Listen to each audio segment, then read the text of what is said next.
Yan, I am the way. Pag hindi kayo dumaan sa akin, hindi kayo pupunta ng langit. Kahit ano pang gawin ninyong pagtatampisaw dyan. What? Bro, what are you talking about, man? Na ako ang may-ari ng kaluluwa nyo. Ako ang may-ari ng sanlibutan ngayon. Oh my God! Wow! Pag hindi kayo dumaan sa akin, hindi kayo pupunta ng langit. Pag hindi kayo dumaan sa akin, hindi kayo pupunta ng langit. Pag hindi kayo dumaan sa akin, hindi kayo pupunta ng langit. Ihan niya ako na umupo daw sa gitna ng kama.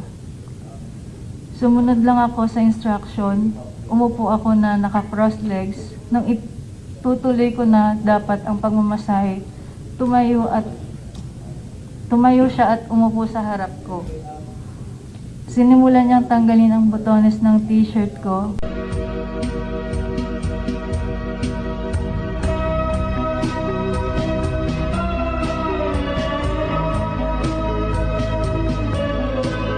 Hanggang sa tuluyan niya tinanggal ang buong t-shirt ko. Sabi niya, tumalikod daw ako. Sumunod lang ako doon at tinanggal niya ang aking bra.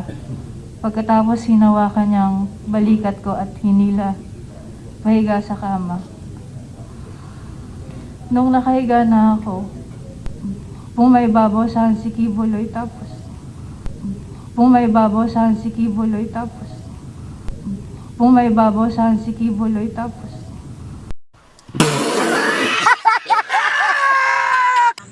Pag di kayo dumaan sa akin, hindi kayo pupunta sa langit. Pag di kayo dumaan sa akin, hindi kayo pupunta sa langit. pumaibabaw sa si Kibuloy pumaibabaw sa si Kibuloy